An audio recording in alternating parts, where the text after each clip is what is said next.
1 second. How's it going, everybody? I'm Brandon Michael with the metal band Allegaeon.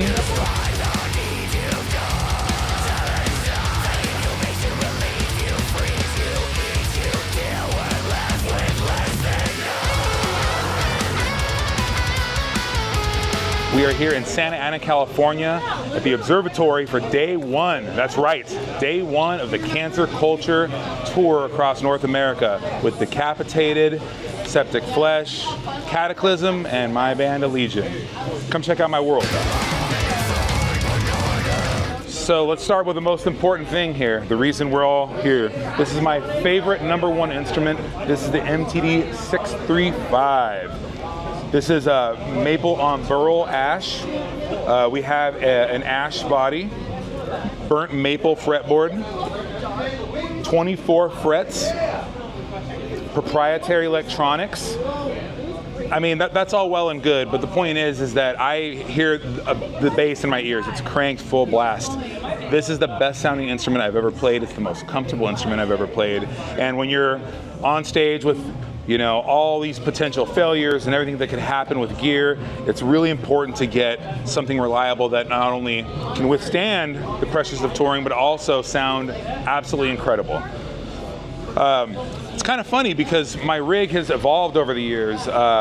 Years and years ago, I actually used to have a pretty expansive pedal board and did the whole preamp kind of jargon, but now with this bass, I almost run entirely direct. I'll kind of walk you through my little setup here. Let's go to my pedal board.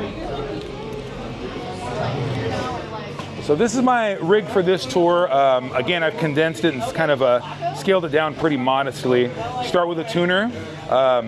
This actually isn't really the proper tuner for an MTD bass, as we utilize the Buzz Feet and tuning system, but found a way to kind of hack it. And I've had this since I was 14, so it hasn't failed me now. I'm not going to fail it. I go into this latest edition here. This is a Morley Power Fuzz Wah. It doesn't get a whole lot of action in the set, but when I want to be ridiculous and embellish and just really just destroy the PA system, I engage this guy and let it rip. I have the Sanzant pedal. This is actually kind of a fun story because this was kind of handed down to me from our previous bass player. So I kind of keep it on the board for good luck. It's more of a backup than anything. And as you can see, I keep things relatively flat, just a little bit of amp tone, so that way it goes to the ears, nice and warm to blend with the guitars. I'm currently using these Diodario XL nickel wounds. I'm more of a stainless steel player typically, but the nickel wounds are a little bit softer on the fingers, and when you're playing more kind of dexterous, fast stuff, it's nice to not rip your fingers apart. Though when I record, it's stainless steel all the way. My producer would kill me if I didn't. Moving on, I use the Sennheiser mic. I apologize in advance. I don't know what the model is, but I think it's the equivalent to like an SM58. So I just love the way it sounds. And I also like the fact that it looks a little different. It's not just the same, you know, thing that can get lost on stage. Very, very dark stages here. So kind of a nice little hack. Moving on, this guy right here. This is I guess where maybe 20% of my tone is coming from. As you can tell, I run everything predominantly flat with like a little dip in the low mids right there. This is a Dark Glass 900 micro tubes. I've used this amp for a couple years now. I am a Dark Glass artist. This amp is great because it gives me the power of a tube amp, which is kind of what I prefer.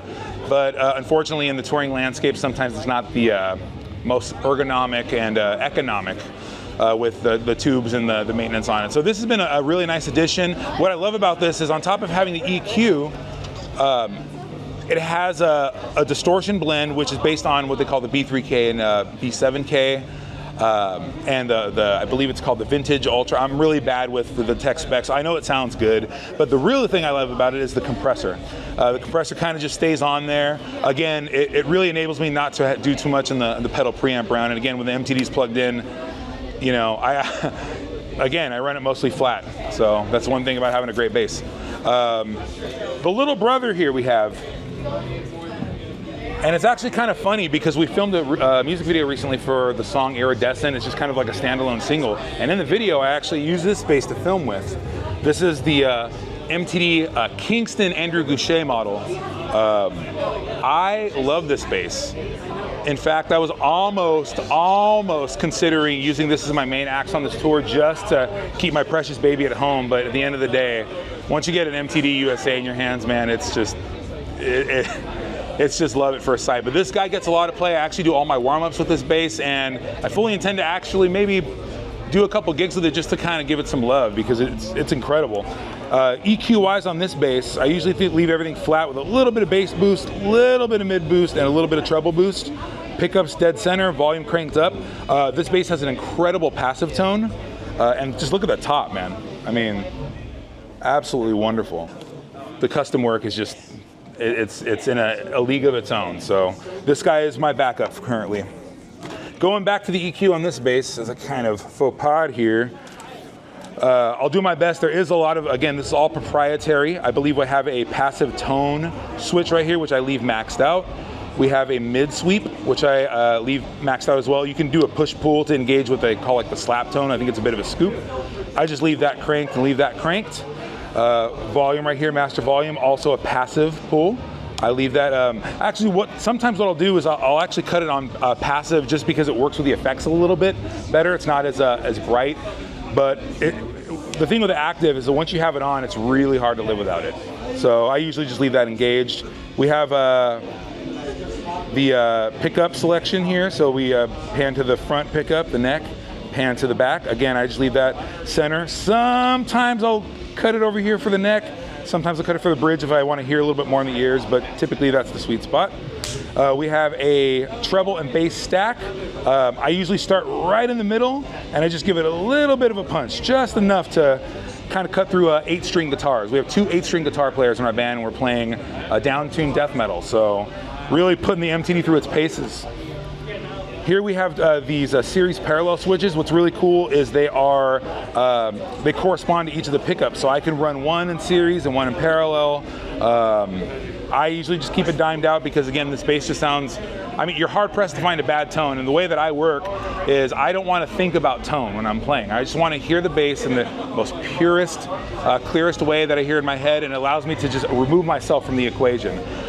This bass helps me do that. I mean, I'm a little biased because I've lusted after MTD since I was a child, looking at Bass Player magazine and so on and so forth. So to really get to play this instrument every night, it's my best friend. It goes in the van with me, which my band members kind of give me a hard time with. Some other exciting stuff. This is a case actually I purchased. This is an Enki. I'll bring the front. Really cool double case, if you can catch that.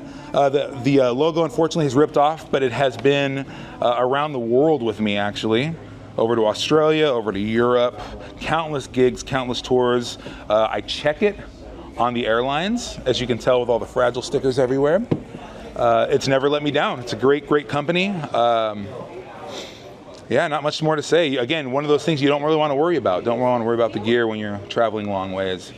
And it stays under the oversized weight limit, which is also kind of a little bonus. I have a little practice amp here, just worth mentioning. It's always good to hear yourself. I'm not sure what, Black Star, I guess. Battery operated little amp, lets me warm up in the backstage. Nothing real special there. Oh, I should also mention cabs.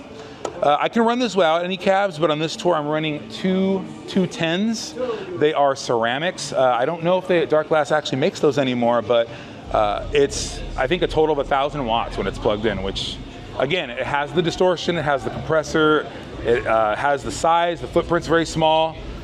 MTD basses, you can't go wrong. Thank you guys for joining me today. Catch us on tour, Cancer Culture 2024. And check out MTD guitars, man. That's what it's all about. Thank you.